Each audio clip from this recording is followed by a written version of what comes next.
Kirk es el producto de la colaboración de dos grandes, pero se sabe, por testimonios de ambos, que su relación no fue siempre de total armonía. Pratt era en sí mismo un aventurero, un bohemio, un viajero. Oesterheld, en cambio, era un hombre de familia, un profesional que vivía al día de su trabajo. El Tano dudaba de los personajes de Oesterheld. A menudo le parecían solemnes y, por otra parte, rezongaba, sobre todo en la primera época, por los largos bloques de texto que no le dejaban espacio para dibujar. El guionista, por su parte, se quejaba de la aparente irresponsabilidad del dibujante, que a veces simplificaba las cosas para trabajar menos. Una pareja despareja que acaso por eso fue más fructífera y creativa. Hacia 1957, con el personaje de Sargento Kirk absolutamente consolidado y exitoso, Pratt y Oesterheld van a tener la oportunidad de hacer una nueva creación ambientada en circunstancias históricas y geográficas similares. Esa historieta se llamó Ticonderoga. En Ticonderoga las circunstancias son el siglo XVIII y esa zona maravillosa de grandes bosques de los lagos que separan a Canadá con Estados Unidos. En ese lugar y en ese momento histórico se enfrentan franceses e ingleses por la primacía territorial y los grandes protagonistas laterales que Pratt convierte en centrales son los indígenas. Lo notable en Ticonderoga no es tanto el argumento, en el cual la historia de esos dos adolescentes y el grupo no es tan importante, sino el clima, la ambientación. Y en eso cambió la técnica.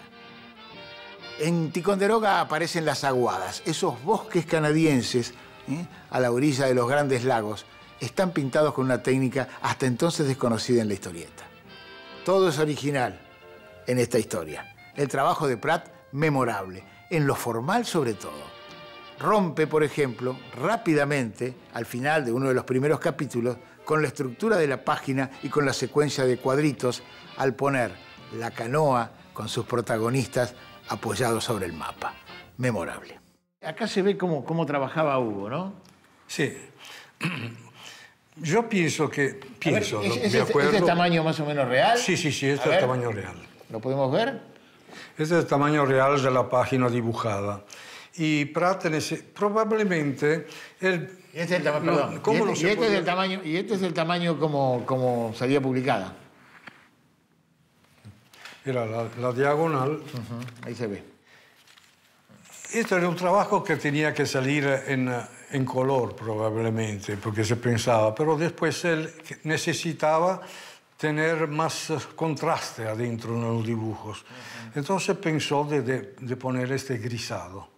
El grisado le daba también un poco más fuerte, ¿no? Le daba más fuerza adentro. Entonces lo aplicó y al principio empezó él tímidamente y después mano a mano fue terminando dibujando casi directamente los árboles. A ver. ¿No?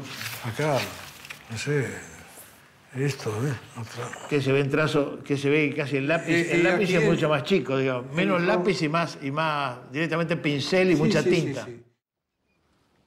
Recibí un balazo en la cabeza el día 4 de septiembre de 1812. Cuando el capitán Decatur, al mando de la United States, se apoderó de la Macedonian, una de las más poderosas fragatas británicas. Por respeto a mis 75 años, Decatur me hizo llevar a Williamsburg, Virginia, para que muriera entre los míos. Pero yo dispuse otra cosa. ¿Iba a permitir que un plomo fundido junto al descolorido Támesis mandase al pudridero a mi sólida anatomía americana? ¡Ron! ¡Ron con miel necesito, no remedios! Sí, por culpa de aquel británico balazo caí prisionero, no de los ingleses, sino del cariño y del cuidado de aquellas, mis 3 mujercitas. Vívidos, con contornos más fuertes que nunca, los viejos recuerdos de tantos combates, de tanta vida y tanta muerte, empezaron a acosarme. Era el tiempo de vivir hacia atrás. Aquellas primeras peleas del lago George, los viajes y privaciones entre aquellos bosques y ríos bravíos, momentos felices, rodeados de amigos, los indios a veces con tanto amistad, a veces con tanto odio. Escribir todo aquello será vivirlo otra vez. Empezaré por el principio, desde aquella, mi primera campaña. Ticonderoga se publicó en Frontera entre 1957 y 1961, pero los episodios que nos ocupan son los dibujados por Pratt hasta mediados de 1959. En esta historieta, Oesterheld se mantiene fiel al esquema del héroe grupal, que ya había probado con Kirk y que estaba entonces cultivando paralelamente en historietas como El Eternauta, Rollo e incluso en el western Verdugo Ranch. En este caso, el narrador y testigo es el viejo Caleb Lee, que recuerda como adolescente de ciudad cuando fue alistado en las colonias inglesas americanas para ir a luchar con los franceses. El grupo aventurero se completa con el también joven pero experimentado Ticonderoga Flint, que está criado en los bosques, el indio Numok y el soldado escocés Craig Freeburn. Sin embargo, este grupo, a diferencia del caso de Kirk, se forma rápidamente en los primeros episodios y ya se pone en marcha según el modelo de la aventura clásica. Pratt se da el gusto de dibujar uniformes e indios en su entorno cultural, siguiendo una documentación lo más estricta posible. Contaba que encontró en la calle Florida un libro del francés Lesarge que le mostraba a los indios tales cuales eran, no los que veía en el cine. Además, se toma libertades formales inéditas a la hora de dibujar, como por ejemplo romper con la estructura del cuadrito. El dibujante Gianni Dal Fiume, autor del western Jacarroe, entre tantos otros personajes que hizo para la editorial Columba y otras editoriales británicas e italianas, los conoció a los dos, tanto a Pratt como a Oesterheld, y fue un gran admirador del dibujante. Coleccionista de revistas y de originales, seguro que tiene mucho para contar sobre Pratt y sobre Oesterheld. Bueno, lo de Oesterheld y Pratt juntos realmente es qué sé yo, es una maravilla que sucedió en este lugar. No sé, una cosa cósmica fue, porque realmente dos grandes, enormes artistas se juntaron, cada uno en lo suyo, y trascendieron incluso Argentina, porque lo que han producido ellos se ha publicado en varias partes del mundo y siempre con mucho éxito, ¿no? Bueno, el estilo de Pratt se diferencia mucho con los estilos que uno había visto anteriormente. La verdad, él sigue en ese momento a Milton Caniff, pero Milton Caniff hacía de aviación, de guerra, y él pone un poco ese estilo en las de cowboy, ¿viste? Los personajes secundarios de Pratt son importantísimos, porque cada uno tiene su historia, además, paralelamente, ¿no? Él le plantea una historia atrás, digamos, del guión principal, con la gente. O sea, no son grupos indiferenciados, como te decía, sino son seres con personalidad propia, todos, los que están al fondo incluso. En Ticonderoga se ve la mano y la inspiración de Pratt en muchos aspectos.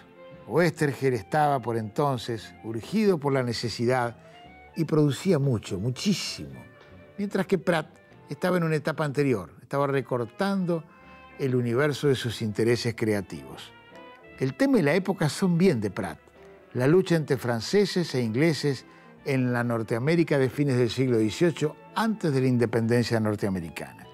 Por otro lado, el mismo Pratt produjo, a los pocos años, historietas de su propia autoría sobre la misma época. Es el caso de Wheeling de 1962, donde aparece Ticonderoga como personaje secundario y el mismo Pratt se incluye en la persona del escéptico Simon Gantry, que es un alter ego suyo.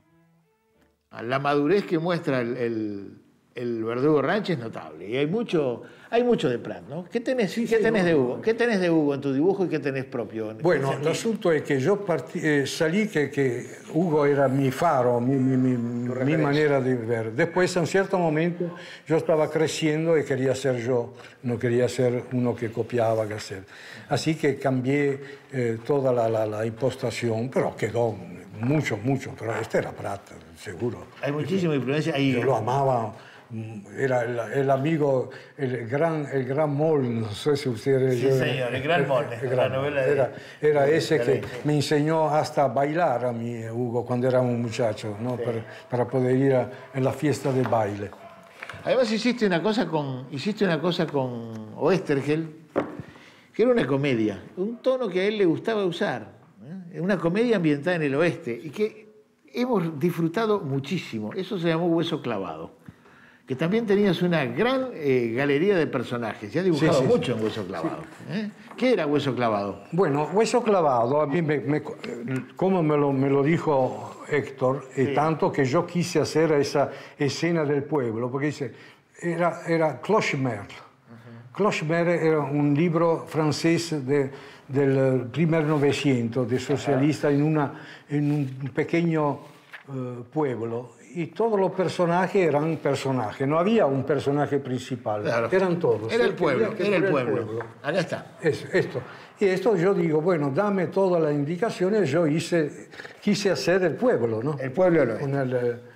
Pero eso, en fin. Es lindísimo, es lindísimo.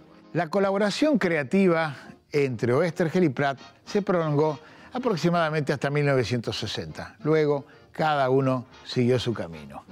En el caso de Oesterheld, la crisis económica lo hizo liquidar su editorial, se fue a Europa, estuvo vendiendo historias y personajes, lo cual creó cierto resquemor con algunos de los autores.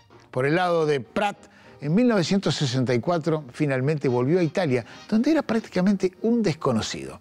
Y en 1967 fundó en Génova la revista El Sargento Kirk, donde republicó toda su obra realizada en la Argentina en aquellos años, muchas veces o casi siempre soslayando el papel del guionista. En esa misma revista, Pratt creó la saga de La balada del mar salado. Ahí aparece como personaje secundario el que sería el celebérrimo Corto Maltés, su personaje más famoso. Ahora, el Corto Maltés proviene de alguna manera del Corto Lea, el compañero de Kirk. Comparten no solo el nombre, sino también cierto carácter irónico de héroe moderno, que es la impronta del fabuloso personaje de Hugo Pratt. Con los años, Oesterheld seguiría produciendo hasta que en 1977 sería una de las tantas víctimas de la dictadura militar. En el caso de Pratt, convertido en una celebridad de la historieta mundial, murió lleno de gloria en 1995. El fuego ordenado, preciso de nuestros excelentes soldados rindió sus frutos. El enemigo vaciló. Allí cerca mío oí gritar a Jimmy: «¡Adelántense, muchachos! ¡Ya los tenemos!». Su voz se cortó, cegada por la muerte. «¡Los indios! ¡Nos flanquearon!». «¡Carguen! ¡Fuego!». El humo denso, amarillento, me separó por un momento de mis hombres. Cuando se disipó, no lo quise creer. Todos muertos. Nunca supe de dónde me llegó el golpe. Todo se borró a mi alrededor. ¿Dónde estoy? En la cueva del oso muerto, conocida solo por mí, Ticonderoga Flint. ¿Te sientes con fuerza como para andar? Sí, tenemos que unirnos a los otros, ¿verdad? Tú quizá, yo no. ¿Y Shirley? ¿Y mis padres? ¿Y toda mi pequeña vida en Williamsburg? ¿Cómo pude renunciar a ella? Ya lo dije, porque una muralla de muerte me vedó volver atrás. Tenía que seguir a Ticonderoga Flint. Oesterheld y Pratt nos criaron a todos como generación. A través del western, nos llevaron por el camino de una aventura mucho más rica y compleja que las maniqueas historietas yanquis. Entre ellos, la cosa no siguió bien, pero a pesar de los ocasionales reproches, cada vez que tenían oportunidad de hablar el uno del otro, se respetaban enormemente, como persona y como profesional. Será porque juntos hicieron verdaderas obras maestras como las que vimos en este ciclo que continuará.